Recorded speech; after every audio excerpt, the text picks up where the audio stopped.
Hi, welcome to Nasco Education's live webinar called Minute to Win It. My name is Jordan Nelson. I'm going to be your host today. Thank you all for attending. We have a lot of great activities that we're going to be showing you today. And these are things that you can do either at home or at school. All right, so let's jump right into our presentation right away and then let's get started. So the very first thing I wanted to talk about is education and how it's transforming. And it's not because of the current situation only, it's because of technology and how that's advancing. It's kind of gone from very analog, everything handwritten kind of world to now everything is digital. It's kind of amazing to see that transformation happen over the years. So we kind of have to keep up with the technology these days to make sure that we understand how the tools are being used so that our students that are learning and growing up to be in the world in the future understand how to use those tools as well. But we don't want to discredit the hands-on learning aspect either. It's kind of have to have that blended learning approach where you have the digital side with the analog side and how it marries together. And it's about balancing that. So when we think about that, we have to think about the bigger picture, and the bigger picture is all about the building your STEM program, right? And so when you're building your STEM program, the foundation of that really starts with the elementary age, and then it kind of builds, or you can even argue it kind of goes earlier than that, even into pre-K, and then how it builds up into the middle school, and then it builds up to the high school. And it's really that K to career kind of mentality of they're going to learn different skills early on, and they're eventually going to be able to apply those skills to the real world application for when they actually get careers. And that's one of the roles of education, is to kind of teach those and have them build that, teach the skills, understand the knowledge to help build that foundation for them in their future success. So let's talk about how that focuses on the minute to win it mentality. So where does the minute to win it mentality come from? So I love this. When it came out to the US, it came really popular in about 2010, but it was actually international since the early 2000s. And even before that, Every Second Count was a show back in the 80s that this was kind of more or less a derivative from. So it's kind of one of those really interesting, fascinating shows that I was kind of captivated by it. And I think a lot of the people, general public, was as well. And I imagine you are too if you're watching this webinar. So I just kind of talk about where that came from. It's kind of one of those mentalities that's always been there for a while. It's just kind of been changed a little bit more for applicable uses in there. And I'm pretty sure there's probably more research behind that, even about how other people have used different activities and different variations of minute to win it. But that's more or less where it kind of came from, and the popularity of it came from. And maybe some students may know it now, or even future adults might know some of the older shows as well. So challenging, engaging, and quick. So one thing I really love about the minute to win it is that it's very quick. It puts students under some stress or pressure to achieve a challenge really quickly. And the reason why it's so engaging is because it's that, oh, I got to do it. And everybody watching is kind of like, oh, are they going to win? Are they not going to win? Are they going to be able to do it? It's that fascination of achievement. Can I do it? And it's the thought of, oh, maybe I could do that, maybe. So it kind of changes this thought of like just the teacher in front of the classroom, where now you can actually get students in front of the classroom. You can actually do a challenge with them right in front, engage the students watching, but also have the students that are doing it engage as well, and just kind of talk about how hard it is. Because what you see versus actually doing it is very different, and sometimes students don't always connect that. So this is a great way for them to actually compete in challenges by witnessing it firsthand, and then competing it in itself and seeing how it marries up to the difficulty that they thought it really was. But then the minute to win it, really, I love the quickness of it. It's easy to implement. It doesn't really disrupt the day so much. It can be a great segue into a lesson that you already have, or otherwise it can be something as a filler as well. So that's the really awesome takeaway that I have from the minute to win it. How does it apply to STEM and STEAM education? So there's a lot of different applications that you can use of it. You kind of have like this framework that you build, but then you can start applying it to different subjects. You can start applying it to different thoughts and processes. including the engineer design cycle and process. Because if you think about it, the minute to win it, you have a challenge in front of you and you have to solve it. So immediately you're put in the spot of like an engineer that you have to achieve something, but you have a time limit. All right. So just like anybody at work would have a time frame of when they have to complete a task or things of that nature, you're putting students in that same kind of mentality, but it's really a heightened, quick timeline. So again, you can change it to any subject area. You can change it to filling anything in need, anything of that nature, but I will get into some specific challenges that can tie right into STEM education. But the engineer design cycle is one of those things that is really awesome. And a lot of students, that especially early on, they have to learn that process to how to think like an engineer. And then middle school to high school, they start applying it a lot more and applying it to real world applications. But you can still do that early on as well with the minute to win it mentality. So we're going to do a challenge real quick, just an example of a minute to win it, just in case you don't know or are not familiar with the shows that I just referenced. So I got my handy dandy phone here. I'm going to record a minute. And when I say start, what you're going to do is you're going to recite the ABCs as normal, A, B, C, D, E, F, G, all the way to Z. And then you're going to go backwards. So Z, X, Y, and try to go backwards ABCs. And you're gonna try to do everything under a minute. So I'm gonna time you. I'm ready, set, go.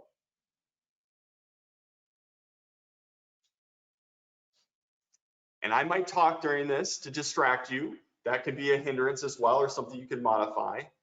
So you might see that you probably threw the ABCs already. It's really quick, but now you have to go backwards, and now you have to start to think about it a little bit more. And this is where the more challenging part is. And so keep going.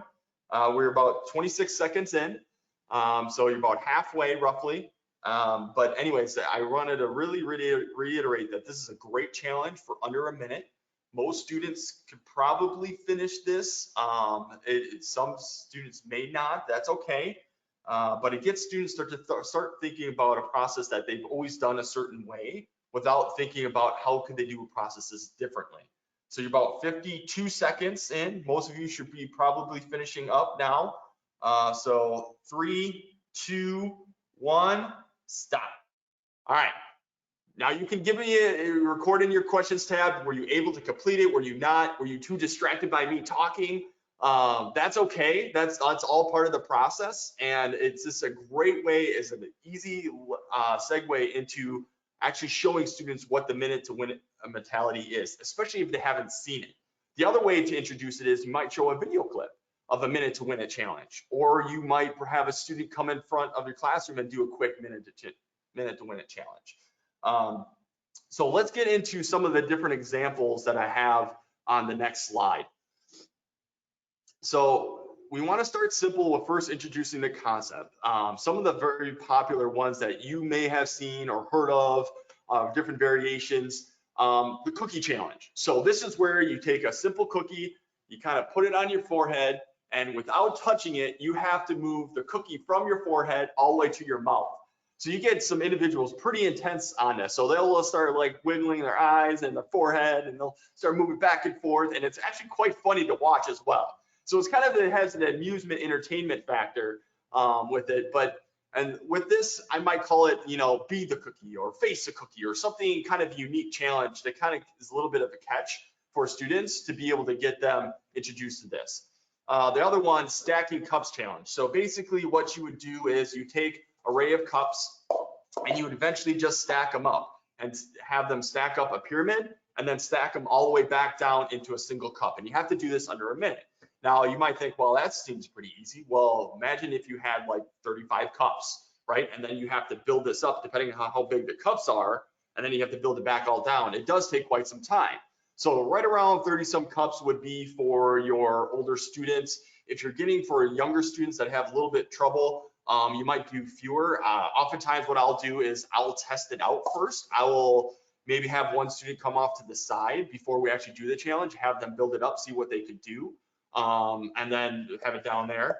Other thing you have to consider is, are you using paper versus plastic? Depending on how the cups are arranged, it might be easier or harder for them to take apart or tear down. So that's something to be aware of whenever you're doing that.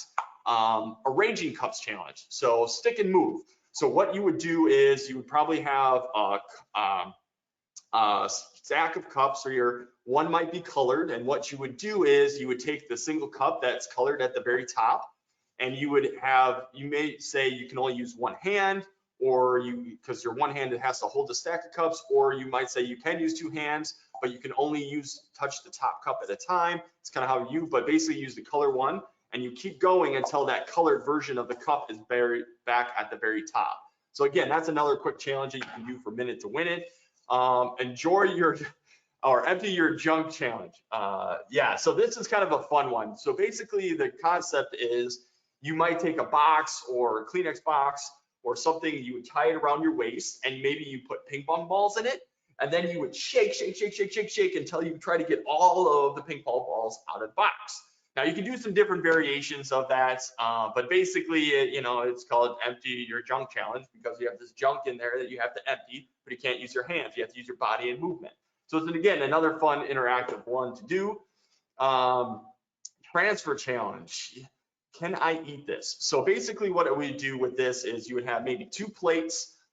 You might have some candies with some straws or something to that nature, and you would suck on the candy to hold it and then transfer it to the plate. And you might have to use Smarties, you might use M&Ms. But the biggest thing was this: you don't want a choking hazard. So you want to make sure that people aren't breaking the toys or whatever, something that's doesn't break or things of that nature. So, but that's just another transfer challenge, something very easy that you can use. Bouncing challenge. So bottoms up. So a lot of people have seen the traditional cups where they will stack here and then they might try to bounce pennies or ping pong balls into cups. That's just another quick challenge that's very common that people have seen. Air challenge. I can't breathe. So this one's kind of unique, a little bit different. So you might take a feather or something where you blow on it, and you have to constantly blow on it and travel a certain distance. So that's something that's a little bit more challenging. More older students would probably be able to do that. Younger students would find that very difficult. So that might be on the higher end of difficulty for younger students, but for older students, it might be right for the difficulty level. And that's something you have to be aware of too for the Minute to Win It, that there's various degrees of difficulty, and you can kind of moderate up or down depending on the level of your students.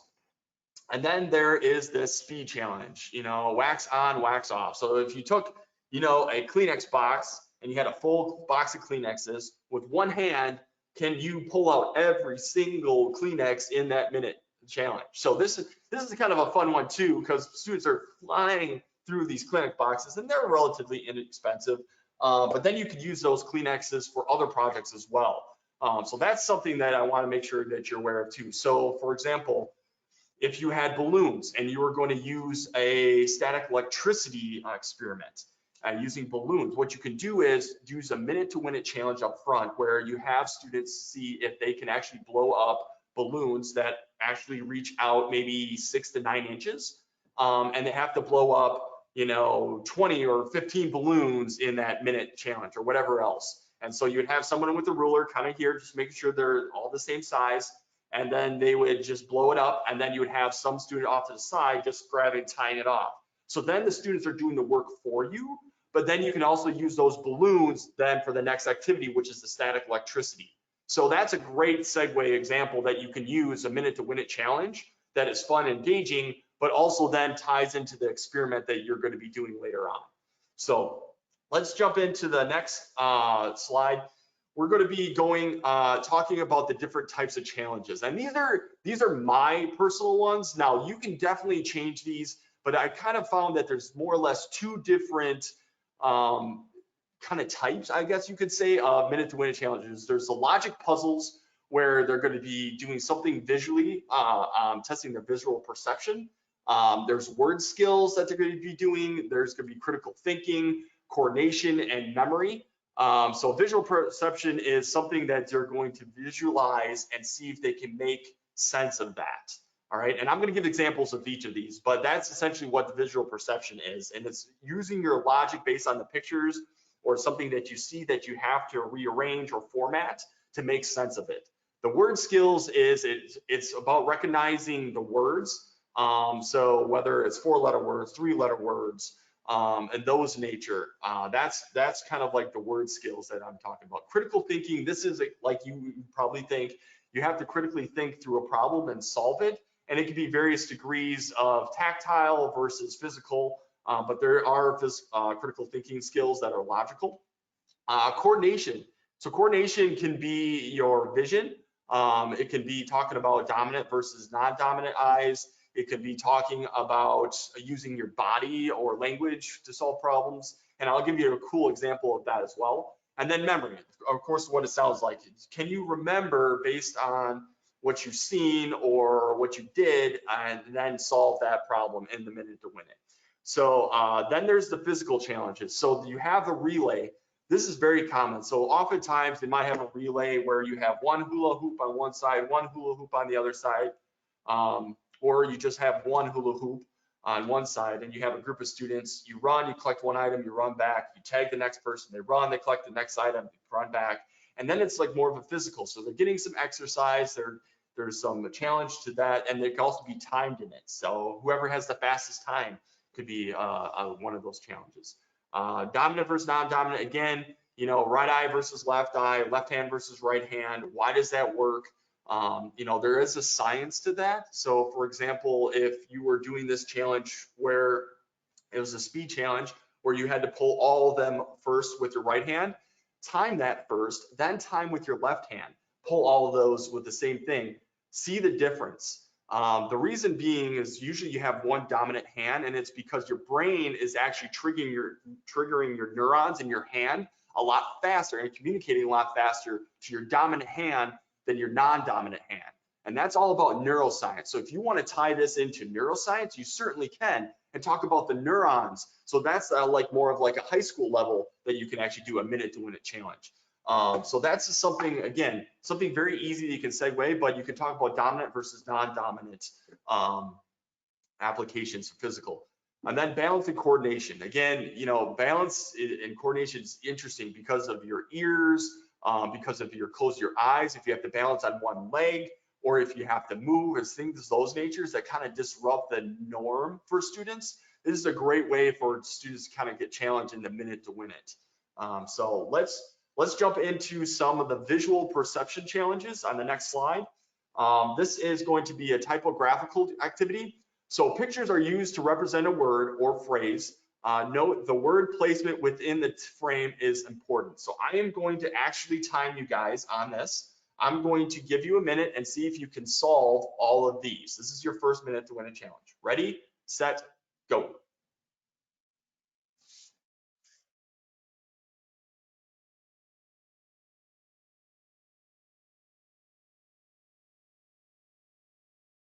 Into some of the first one, about half the time, but left practicing rows. Okay, that's okay. Are your slides available to share with us? Absolutely. So as you're doing this, don't forget, I will be sharing all my slides afterwards. You got about 30 seconds left, which is okay. Keep going, see if you can work with this. I'm going to keep answering some of these questions in the background as we're going through some of these challenges. Without your opposable thumbs challenge. Yes, absolutely, Jane. Yes, without your thumbs. That's a great way to increase the challenge of things. And yes, and this, I did answer that question, so we're going to be doing this at the very end. So you have about 5 seconds left to see if you can get this challenge done. See if you can do it. Ready, stop. All right, so let's talk about these challenges real quick. So the bow, puss, oots.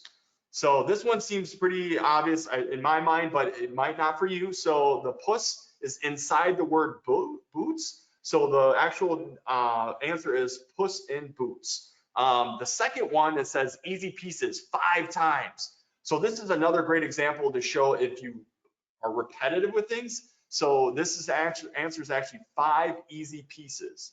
And the last one is school. Notice where the school is. It's at the top of the box. So the answer to this is high school. So these are great examples to visual perception where the students have to visually see something, but then react to it to make sure to find their answers. So again, this is just something easy. These are easy examples. And there's many more out there too, right? So there, you don't have to just use these. You can kind of create your own as well. And that's what's so great about the minute to win it mentality. All right, so let's go to the next slide and kind of give you the next opportunity here. So suffixes and prefixes, those are very commonly used in all the words that we use, right? That's how we build our language. But what you might not have seen is use of pictures to put these together. So what I have here are pictures and words, and I want you to be able to put these together to actually create something. So it says, can you put one picture together with one word to create a complete word related to food? So what that means is you're going to take one of those images on the left-hand side, you're going to match it up with one of the words on the right-hand side to create a word related to food. Now note, each picture and word part may be used only once. Spelling may not always be correct, but the pronunciation, it will be. So what I'm going to do is I'm going to give you about 3 minutes to complete this challenge. This is a little bit more difficult. So I'm going to give you about 3 minutes. I'm going to start now. So again, I'm going to talk to you through this whole process. I know you're adults and you're trying to focus, but I'm trying to distract you to kind of give you the feeling of what you could do to maybe challenge students a little bit more. So throughout this process, there's pictures on the left-hand side, there's words on the right. These are just a couple different examples that you can use, but students are really good and receptive to images, sometimes faster than they are words. This happens with ESL students. Students have difficulty with language barriers. So the pictures are a great way to tie in vocabulary. They're a great way to tie in other aspects that you can use for like colors or learning new vocabulary. So those early students, you might put purple, the color purple there, and then word purple, and then they have to match up. Well, this is a great example of the minute win strategy. So instead of doing a test, maybe you do like a fun little challenge with them saying, who can or who thinks they know all the different colors? In the minute to win a challenge, then you put the colors with the words there and see if they can actually tie up all those, and then use some unique colors, right? So like teal and things that they may not be familiar with. Kind of throw that little twist in there to kind of increase that little bit of a difficulty for the students. It doesn't hurt to do that. So you guys are about 1.5 minutes into this challenge. Maybe you guys are probably finished really quickly, maybe you haven't, that's okay. But I just kind of wanted to kind of give you an idea of that you can do this minute to win it challenge in a minute, or you can kind of lengthen it to maybe 3 minutes depending on the challenge. And I really wanted to kind of give you the opportunity to take your time with this, mainly because then I can speak to you about this slide, but also give you a little bit more challenge that maybe you're not familiarized with. It's kind of like that charades almost, where you get those pictures and then you have to match it up with the words. But the other variation is to this, you could do the charades where you have to act out the picture, and then you also have like the second word. So you first word, second word, you act out the first word, and the second word is there, or at least a part of the word is there. So that's another cool variation that you can do with this challenge to kind of help you work with students based on the level. So you can do this with science, you can do this with math, you can do this with literacy and talking about a story, etc. So you have about 30 seconds left. We're going to allow you to kind of wrap up. But again, I'm just kind of giving you a lot of ideas, and this is going to be recorded. So as I'm talking and you're like, I'm not really listening to you, I'm trying to really focus, that's okay. You're going to get this information to you later and be able to apply that as well. You got about 15 seconds left, and I'm going to give you a little bit of time to think. 10 seconds left. See if you can finish this out. 5 seconds. 3, 2, 1, stop. All right, so let's see how well you guys did. So if we're going to go on to the next slide there, you're going to have the answer key. You're going to see right there. So the very first, going from top to the left, is pump. All right, so you see the word kin on the side, so that word was actually pumpkin. The P goes with CHES with peaches. The neck, or there, you go with the nectarines. If you look at the knee, this one's probably the most challenging because it's the end of it, but it's actually brownie. The one with the gum is gumbo, and then the cab is cabbage. So again, these are easy ways that you can incorporate this visual perception challenges for your students, and you can modify it based on what you are trying to learn or trying to achieve. Keep in mind, what you can do is you can use different landmarks. So if you wanted to do with the White House picture there, what is that picture without saying it? So you can have those visual pictures, or popular things like the Grand Canyon, or Mount Rushmore, things that students have actually seen. So those are things that you can, all the ways you can tie in the pictures with words or make it a little bit more challenging for students in this minute to win it mentality. So let's go to the next slide. We're going to be talking about word skills now. So those are visual perception or VP challenges. These are word skill challenges. So in this little challenge right here, find adjoining words to make one complete clockwise path all the way around the grid so that you only use 4-letter words, and every word starts with the last letter of the previous word. So you're going to travel in the clockwise. I'm probably showing counterclockwise, but you're going clockwise with 4-letter words, starting with the last letter of that. So noon, you're starting with that N, and you're going to see if you can complete this challenge. So I'm going to actually only give you a minute on this. I'm going to see who can do this. Ready, set, go. So again, 4-letter words. This is just an example of how you can modify a word search to make it more of like a minute to win it. Or maybe you want to do a word search and have that as a minute to win it challenge. That could be just another great way to include with this. But this is a little bit different than maybe some students have not seen, where it doesn't look like a traditional one. It looks more like a clock, and you can change that as well, modify yourself as well. You can use this great with vocabulary, so especially with the early learning students. You're learning 3-letter words, 2-letter words, 4-letter words, 5-letter words, and you can grow this actually a little bit bigger. So you've got about 20 seconds left. Let's see if you can finish this. But again, this is just another easy challenge that focuses on words that could be able to finalize a minute or use as a minute to win a challenge. So you got about 5 seconds left. You got 3, 2, 1, stop. All right, so you timed yourself. Let's see if you're able to create. And maybe you have, maybe you didn't. I couldn't complete it in the minute to challenge, but that's okay. I was pretty darn close. I was pretty happy about that. There's a couple of tricks in there where it kind of goes 2 ways, and you can do that to add that to the challenge.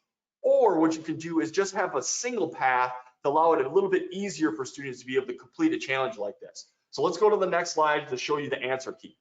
All right, so this is the answers that you can go through. It goes to nest, to turn, to even, to next, to tent, up to tilt, to tuna, down to aura, and then it goes up to able, ever, ruin, neat, and then torn, and then you should be able to complete your challenge. So I kind of wrote this a little bit. It was messy, but I wanted to make it digital for you to visually see what the answer was to this minute to win it challenge. So again, this is word skill challenge where you're recognizing words, vocabulary. It's a great way to start teaching literacy or help supplement literacy in a fun, engaging way. So let's go to the next slide. So again, other variations of this could be the minute to win it word skills are, you've seen those apps where you get like maybe 4 letters or 6 letters, and then you have to create as many words as you can with those letters. Same mentality. So you can use the word letters and say, okay, how many words can you create with this? There's actually 76. It's nuts. But what you can do with that is you can have that as like maybe a 3 or 5 minute challenge. Have them working in groups or in pairs, and then compare notes, or how many words did we all collectively as a class get? Did we get all 76 collectively? So those are kind of fun little challenges you can do as a whole class or individually or as a groups. But then you also have those words that are scrambled, like lipas. What is that? Well, that's actually the scrambled word please. And then the next one, maybe you know it, maybe you don't. I'm going to give you about 10 seconds to look at that one, the CIPFIOCA. See if you can unscramble that word real quick. See, I'm going to give you about 10 seconds here. I'm watching the clock on the timer. The word is actually Pacific. So that, again, something easy or hard, depending on the level of your students. You can make them 4-letter words. You can use colors, mix up and scramble up the words for colors or other different vocabulary that they're learning So again, you can challenge it down to lower students, or you can challenge it up to upper level students. But these are little fun challenges that you can use. One thing I have to preface is that if you do this at home, students might use a scramble word document or app or something to that nature to be able to solve that word. So you got to make sure that if you are doing this, that if you aren't there at home, that they're not cheating per se. So that's just something to be aware of whenever you're doing these word challenges. But again, try to make it easy at first and then scale up. Try to, just like the ABC challenge, you want to scale up from easy to medium to hard, or because you want to be able to challenge those upper level students that are a little bit more advanced with this, but you also want to make it fun and engaging for the lower level students. So just like you would and differentiate any kind of lesson that you do, you want to start low and then go build up to the higher difficulty. All right, so let's get into the next challenge. So this is the critical thinking, and these ones, I can give you hundreds of these, but I wanted to give you one of these. This is a little bit more difficult, sometimes a little bit more challenging, appropriate more for adults. For students, I would probably give this maybe to middle school to high school level, especially if you're trying to do it in a minute. But basically what we're going to do is, so you're going to trace a path represented in the grid below in less than 2 minutes. And I want to see if you can do this. I'm going to challenge you guys. You may move up, down, and across, but never diagonally. You must pass through every white square. So start every white square, and you can only go through it once. So I'm going to give you about 2 minutes to do this, and I'm going to start the clock now. All right, so oftentimes, again, I'm going to talk and distract you a little bit because I want to give you a little bit more of a challenge. But the nice thing about this is that you can print off multiple ones. So oftentimes, especially with younger students, I wouldn't give them just one square. I would give them multiple squares so that if they actually screwed up, they're not frustrated and trying to have to erase, okay? That's one way to decrease the level of difficulty. If you want to keep it difficult, give them one square, have them re-erase, or make them use pen versus pencil, right? Then maybe they can't erase anymore. They have to look, and that's going to get more and more complicated. So there's a lot of different ways that you can potentially solve this, you would think. But as you start doing it, there's little nuggets in there that kind of add a little bit of a twist or difficulty to it, especially like that right-hand corner and that lower right-hand corner on there. Those one squares, if you try to go all around it, you're going to notice that, oh no, I don't have a path to go anymore. So I'm going to have to rearrange that. So this is a great way to get them to kind of think about this a little bit more. That's critical thinking. You've got about 50 more seconds. Again, this is a more difficult challenge. I got close to this, but again, I couldn't finish it, but that's okay. The more you train your brain to get them to think about these critical thinking skills and something that they might not have done before, they get faster in it and they get really good, especially if you start younger and they get in tune with that and start building all the way throughout high school. You're going to find their minds are really receptive and adaptive to those kind of challenges. So again, talk about the bigger picture, the foundation, the elementary, pre-K.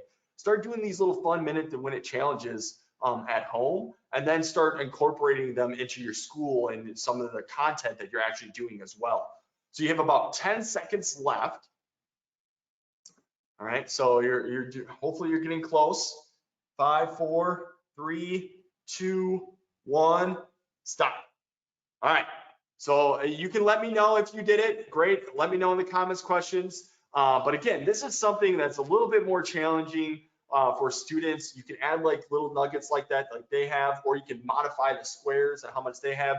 You can create a scenario around it. So if saying someone's like painting a room and they can't go over it twice or whatever, something to that nature, or they're out in a pathway and they're creating a path that can't interweave or because it's hazardous or something to that nature. You can relate it to science, math, etc. And then you can have them go through this and critically think through this challenge. So let's look at the answer to see if you got it correct. I think some of you were probably looking at a little bit more. If you can't see the full bottom there, we'll take away that picture screen right there. So on the bottom right-hand side, you kind of loop down, up and around, and then kind of come back around. So there's actually quite a long loop as it kind of goes through everything else. But that's more or less the answer that you would have there for that minute-to-win-it challenge. All right, so let's go to the next. So the next challenge is talking about coordination. So this is kind of fun because it gets students to one, write and read, so you get some literacy involved with that, but you also get some tangible hands-on reaction as well. So what we're going to be doing is focusing on body language. We're going to be spelling out a word. We're using our whole body. And note, if you have a floor-length mirror, this is very helpful. So students can actually use a mirror, and they can actually use this as a challenge at home. Or if they don't have that, you can take a picture or things of that nature to help students kind of work through this process. So the very first letter, we're going to start to spell a word. I'm going to see if you can solve it with me. So stand straight up. So if I was standing straight up, I would have feet together facing the mirror. You want to hold your left arm out in front of you so it's perpendicular to your shoulder. So again, we're adding vocabulary here. So it's perpendicular to my shoulder. Keeping your elbow next to your side, bend your arm up so it forms a 90-degree angle. So if I was facing a mirror, I would turn right and have this. Now imagine I'm standing up and I would have this. Now typically this would be backwards. So if I was facing somebody, I'd be looking at this, and this would more or less be your first letter. So make sure to document what do you think this first letter is, and let's go to the next slide to figure out what our second letter is. Second letter, stand straight up, feet together, facing the mirror again. Hold your left arm flush with your left side, and then hold your right arm out at the right degree angle. So perpendicular to your shoulder. Try to bend your right arm into the top half of a semicircle. So basically, you keep your arm, left arm, this is my left because this is opposite of what you'd see. I would hold it direct to my side. I'd keep my right arm up, and if I was facing a mirror, imagine me standing straight up, that's what it would look like. Now, if I was facing towards you, that's the letter that you're thinking of. So again, imagine me sitting straight up. What is that second letter that you would be there? Okay, document that. Then the third letter. So normally I would sit down with this. I would have my legs straight. So if I was, and then feet together, I would facing left. So if I was facing left, now this is opposite what you would do because of my visual. But imagine this table being my feet, okay? All right, so then holding your left arm out in front of you so it's perpendicular to your shoulder, and then keeping your right elbow in next to your side. What is a letter? So remember, the table is my feet. This is my perpendicular arm. This is my other perpendicular arm out. What letter would that be for you to read? Okay, so you have the first, second, and third letter. All right, let's go to the next slide to figure out what our fourth letter is and what our final letter is. All right, the fourth letter, stand straight, feet together, facing the mirror. Pretend you're holding a beach ball with the arms above your head. Drop your right arm down so that losing the semicircle shape, or without losing the semicircle, until it rests just above the hips. So just above the hip, I'm keeping that semicircle now based on the letter that you'd see with just your arms. So look at just my arms. What letter do you think that is? Okay, that's your fourth letter. And then the last letter, stand straight, feet together, facing the mirror, raise both arms straight up above you, almost above your head, almost as if they're straight continuous above across your legs. Record that letter. So now you should have had 5 letters that have completed a word. So what did we spell? And you can put in the comments, what do you think we spelled? I'm gonna give you about 10 seconds real quick. We'll see if as they come in, what do we actually have? All right, so the word that you should have spelled is fresh. All right, so F-R-E-S-H. All right, remember, I had it like this if I was standing straight up, right? F, and then the R was the stand straight up, the particular. The E was like this, the arm, my legs being the table, so that was part of the letter. So that's where you get the E, and then you get the S from. Actually, this is reversed. I'm looking at my image reverse. You get just the arms and then the standing straight up with the H. Now, what's really good about this challenge is that you can actually have students create their own words with body language, and then they give it to the next group. And now they have to decipher based on what is written from that group to see if they can complete that challenge. So they can put in vocabulary words, just like perpendicular, complementary, supplement. You know, talking about geometry and shapes, you can add that math component. You're teaching literacy because they have to actually write down some actual communication. Is it legible? Is it actually something that they can understand?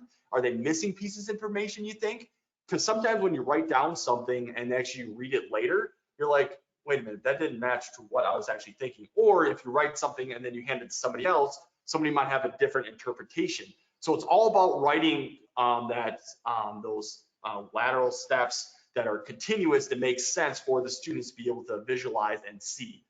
So it's a great activity with body language. It's called coordination challenges. Let's jump into the next one. All right, memory challenges. So this is a fun one. So we're going to take away my screen here. So in each of the following questions, you are given 2 states. Choose the correct answer and circle the first letter of that answer. Then unscramble the circled letters to form a word related to something smoky in Tennessee. Hint, don't peek at the answer. So what letters do you have? So I'm going to give you a minute to see if you can solve this. All right, start. Okay, so you're going to have a minute to see if you can solve these questions. Now, a lot of these questions are about geography. A lot of people have used the US map before in a lot of different ways. This is another way to be able to use a minute to win it challenge that you can test students' skills. So what reaches farther north? What state is that? So, okay. What reaches the farthest west? Nebraska or Kansas? Forms one of the 4 corner states, Wyoming or Utah. Borders more states, Illinois or Alabama. Reaches farther south, Texas, California. Is west of the Mississippi, Arkansas or Mississippi. Has more coastline, Georgia or North Carolina.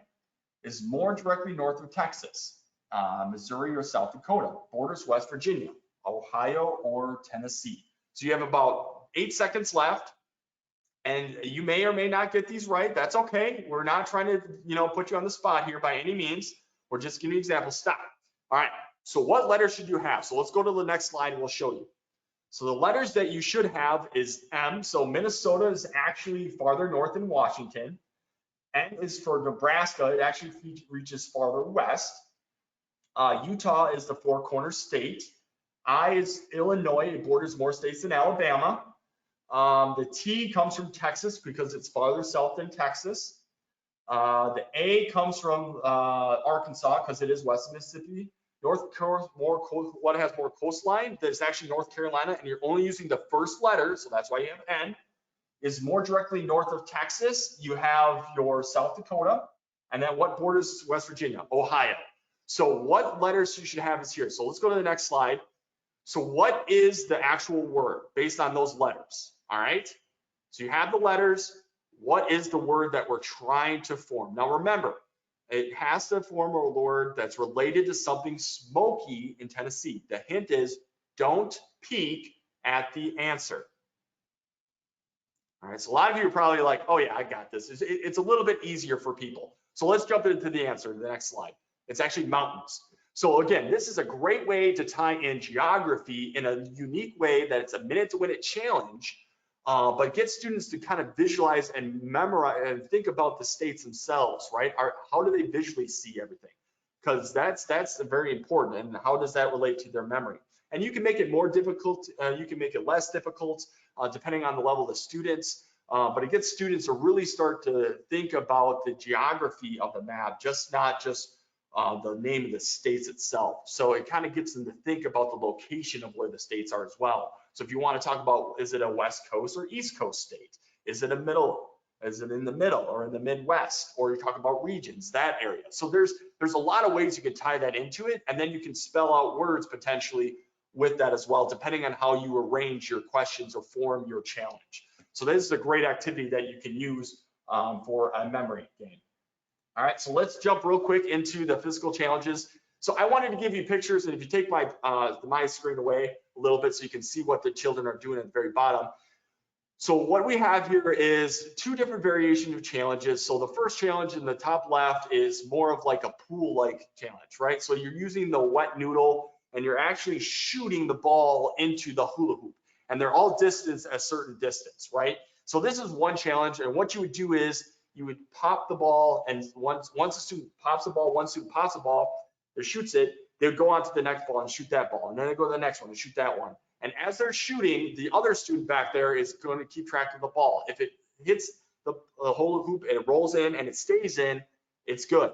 If it doesn't, the other student would grab that ball, bring it right back to where the placement is, and then keep going to the next one. So they're kind of working in tandem together. It's a unique challenge that they have to finalize, and that's a way to be able to quickly achieve the challenge. The other way to do it is to let students try to figure out themselves. Say, hey, you got 2 minutes to finish this challenge or 5 minutes to finish the challenge. Don't tell them how it's doing, but tell them the only restriction is you have to hit the ball with a noodle using like a pool-like instance to get it into the hula hoop. Some students might just sit there and keep on the first one, but to quickly do it, you would have to hit the first one, and then they go to the next one, hit it, and then the other student's constantly fixing that. So you try to get as many in at once when we're trying to complete that. The other variation to that activity is that once the student goes through that first round, like just hitting everyone once, whatever ones they didn't get, they switch, and now the other student has to pop in, and they keep switching back and forth until they can actually complete that challenge. So that's another little fun activity that you can use, or another physical activity that you can use. The other activity on the bottom right-hand side is rings from a distance. So you have to find some kind of tube that's a little bit, it's wide enough to be able to hold whatever the rings are coming onto it, but it has to be not too thick for the rings that you're trying to throw. And you can change that. So maybe you want to change the thickness of the width, and that's how you can increase the difficulty. But from a distance, you kind of toss it, see how many you can get. And then from there, you complete, say, hey, you got 3 rings. Okay, so then you grab all your rings, and maybe your challenge is you got to get 5 rings on that pole. And you're working together as a team. So you're both engaged in that challenge. Some other variations to these same physical challenges is that you have a point system, right? So based on what you did have at the very end, if you have, for example, in the top one, if you did all 5 of the balls in the hoops, you get 50 points. If you get maybe 3 to 4, you get 25 points. If you get 1 to 3, then you get 5 points. And at the very end, you have all the points, and based on all the different physical challenge activities that you have, whoever has the most points at the end actually wins the minute to win the challenge. So again, you can have this as a full long lesson with the students or like a PE class, or you can actually modify based on that and modify that also for the classroom. So like just an example for the word skill challenge, you can have those, if you match them up correctly, you get 5 points or 25 points. There's other different variations that you can do with this minute to win it mentality, which is really great. So you can keep it short, you can keep it medium, you can do it long. It all kind of depends on what you want to do. All right, so let's jump into the next slide. And I'm kind of talking really quickly because I want to get as much as possible, but it's also drying out my mouth. I'm trying to minute to win it challenge over 60 minutes here. All right, so other challenges, puddle jumper. So basically what you would have is consecutive cups in a row, and that you might fill up with water, and then you have a ping pong ball on top, and then you have to blow on them to get them to the next cup over and see if you can get it all the way to the very end, depending on how many cups you want to do. Some different variations to that is, can you get it to move with other means? So if you had to use a magnet, or if you had to use static electricity, how would that affect with water example? So there's different ways you can use that same kind of challenge, but puddle jumper is a common one, chocolate unicorn. So it doesn't have to be chocolate unicorn, it could be just a unicorn challenge. So basically all that means is we're stacking stuff on top of our head, and we have to continue to balance that up to a certain height. So you keep stacking, so you can call it chocolate unicorn because you can use chocolate chip cookies or whatever you want. And then at the very end, if you didn't drop them to the floor or whatever, you can eat them. I don't know. It's kind of up to you. So that's a fun one. Again, it's instead of bouncing, you can throw into cups, or you can throw into a container like an egg carton or something of that nature. You don't have to use ping pong balls. You can use other different variations. It's just more or less that you're trying to throw something into a cup versus bounce it. Ball drop. So this is a fun one. So if you were to stand on a chair, stand at a certain height and keep that perpendicular arm to your length and drop a ball into a cup, or maybe you say you can't go below your waist, you don't have to keep it perpendicular, you have to drop it, and you have to drop 3 consecutive cup balls in there, like ping pong balls or something that would normally bounce out. So you can vary the degrees of difficulty by increasing the size of the container or decreasing the size of the container. Kind of depends on what you want to do, but that's what ball drop is. Breakfast scramble. So this is an example. It doesn't have to be scrambled. This is more like a puzzle. right? So you take maybe a recycled piece of cereal box, you cut it up in different puzzles and then have them put it together, right? And you can cut them up yourself, or you can have your students cut them up, share them with other students and see if they can get it together. You might use a scene from a book, like copy and paste a book scene and then have them do that design. Or you give them a certain amount of puzzle pieces that are way more than they can actually complete in a certain time frame. But what they do is they have to start putting it together, and based on that time frame, can they guess what the actual answer is, right? So you might give them 100 puzzle pieces and they're putting all these together as a group, and maybe they can only get maybe 80% of it, but based on that 80%, can they guess what it is? So that's kind of another variation that's kind of fun that you can do with that. Elephant trunk. So this is kind of a funny one. So if you use, pantyhose that are stretchable and things of that nature, and you put it on your head, if you put like tennis balls or something inside of there that now you have to use as a swinging mechanism or a pendulum, can you knock down certain objects or cups or things of that nature? So you can use that for different animal exams. So if you're studying animals, what are some different minute-to-win challenges that you can use for simulating what an animal would do, or a limb or something to their nature or in their nature? So again, these are just other challenges that you can do. Again, I'm trying to maximize how much information I'm giving to you. You can use it, you don't have to use it. Maybe you've seen it, maybe you haven't. Other variations that you can use with this, for example, like the ball drop. It can turn into an actual STEM challenge, not just a minute-to-win challenge. So the first one, you do the ball drop, you try to get that. Well, the actual STEM challenge or STEAM challenge would be then is that you have to create a parachute that would get it to land right into your cup. Now, parachutes are kind of tricky, right? So you might swing back and forth. Does it drop very back down? Now you increase the height of that challenge, right? And then you get students to work together in this using the engineer design cycle to build that parachute. What would that work, taking through all those different steps, and then launch it finally into that cup. So again, minute-to-win ball drop as the very beginning. Then you do the actual STEM STEAM challenge of building a parachute, and maybe it has to be colorful because they have to sell it eventually or commercialize it. So there's a lot of cool activities that you can do with this as an extension to your actual activity minute-to-win it challenge. So things to consider. So let's go through that real quick. We're starting to wrap up in the next slide here. So these challenging activities are meant to be competitive, but students are supposed to enjoy this. So don't lose the fun part or the fun aspect of this. I want to emphasize this because there's certain students that are really they hone in on this. This is their jam, right? They love that competition. They're just like, I'm ready for it. When's the next challenge? Yada, yada, yada. And they're really competitive. But then there's some students like, yeah, they're competitive, but they don't want it. If people get overbearing or they start, smack talking, it can degrade really quickly. So you don't want to lose that fun aspect. Always emphasize that first, that this is supposed to be fun for you. This is supposed to be a fun activity.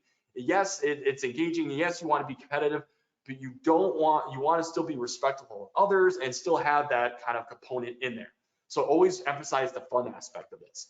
These challenges, activities are meant to cause stress, but be mindful of this aspect. So again, students that are uncomfortable, put in situations that they have to achieve something that they're not used to, they can get really frustrated really quickly, right? So the stress level it gets quite intense sometimes. So what you really want to do this is take this as a learning example. Talk about the social emotional learning aspect of this. Students that are very young don't know how to deal with stress very well. So use that as a teaching moment. We don't want to throw fits. We don't want to get upset. We don't want to get frustrated about this. Yes, we're challenging, but at the end of the day, it's okay to fail, right? We all learn from that. And that's why we give them the stress, because in these stressful situations, students can thrive from that because they learn how to adapt and how to change their mind thought process. So this is a great learning opportunity, but be mindful that it can be very stressful for students. I always want to put that as an emphasis. Always engage your students for difficulty and modify as needed. We all talk about differentiation, right? And how it's very important that we're constantly, and I know we only got about 5 minutes, so I'm going to try to wrap out as soon as need. But that you gauge your students on difficulty as modify as needed. Differentiation is so key to this. So students that have special IEPs and things that can't do the physical challenges, you have to modify to their needs. So you might alter what you can do from maybe a physical challenge to maybe a word skill or maybe a visual perception challenge, things of that nature. So always be mindful of that. Don't expect perfection when creating your own challenges or activities. I always emphasize this because I have an education background, I always want things to go so perfect, and most educators do too, right? They don't like that idea of failure, but that's okay. So when you do these challenges, write them up and just try them out, right? Just get them in there. I noticed that as soon as you just start trying them, you're going to be able to hone your skills to create these challenges that meet the needs of your students. So don't be afraid to fail as well. And I think the students will laugh about that too. They might complete your challenges in 20 seconds because maybe you didn't think about a specific rule, and that's okay. It might be frustrating at first, but that's totally normal and that's okay. And you should congratulate your students too for finding that loophole, because they really thought about the rules and thought about the process. All right, so that's really something to consider. So let's go to the next slide to finish up the things to consider. Make a routine of this. I think it's great to have a mix up of a minute to win it challenge into their lessons. So maybe on Fridays, this is your minute to win it challenge, or on Mondays, the days where the students are like, oh my gosh, I gotta go back to school or learn, right? So get them excited, engaged, and look forward to those Mondays. Start with a minute to win it challenge into your lessons, and it's a great way to get them excited and engaged. It needs to be safe. So one of the emphasize, so remember I talked about the straw sucking up, you don't want to choke. Same concept. What could go wrong potentially with your minute to win it challenge? You always want to make sure. So if you're using water, if it tips over, there's a mess now. What happens, right? Is it slippery floor? Those little things you have to be cognizant of. All right. So always think about the safety of your students, like I know you do all the time, but just always think about that when you're doing this minute to win it challenges. And then look out for cheating if monitoring a large group or if you're not physically present. Again, when I talked about not being present and people searching unscrambled words, that can happen, and people will tend to cheat, especially when it comes to competition, or if there's a reward at the end that they can have. Hey, I don't have to do homework at the very end, whoever wins first. There will be potential cheating, right? So you have to be cognizant of that whenever you're doing these minute win it challenges. All right, and then the last slide, I was going to basically say that the key to this is engagement, right? So it's all about the learning aspects. You can use coding. You can use a minute to win a challenge with coding and other technologies. You can use it for other different variations. But the thing is that you want the key is engagement, right? And that's the key to learning. So as long as they're engaged, they're already into it, then you know that you can capture their attention and there's teachable moments. So I know I rushed through a lot of it. I wanted to give you as much content as much as possible in that hour. I'm going to now open it up for questions and comments in our different words. So I want to make sure that you have a possibility to do that. My contact information is up on the screen. If you want to reach out to me or have any further questions on this, I'm very open to that. I know you guys are going to start thinking of questions maybe outside of this or how it could be related to yours situation, and that's okay. Reach out to me. I'm more than willing to help out with this and help. All right, so Heidi, thank you. This was a lot of fun and informative. There's a way to get a certificate or credit for participating in your webinars. Absolutely. Yep. Right after this, the next day, following day, Saturday, tomorrow, you should be receiving a certificate. Now, on that certificate, it is not going to have like a 1 hour completion thing on it, but it will be signed from us. If you do need that, reach out to me and I'll get something specific for your needs. I've been able to adapt that for you as needed because I know you guys are looking for PD and certification as well as your credit hours. Any other questions that might be coming in? I did want to mention that there are webinars coming up. If you have any questions on those, go to Nasco Educate. It's our learning resource center. You can see all the recorded versions of past webinars and also the upcoming live webinars. We love to do this live because then you can interact with us and you can ask questions and share some of your things that you've done. But if you don't have that, that's okay. So I'm going to quickly look to see if there's any other different kind of questions or comments. I don't see any, but that's about time that we have here. Again, I hope you learned a little bit. I love the minute to win it mentality, and hopefully you get a chance to try this at home where you are at or at school with your students. So enjoy and have a great day.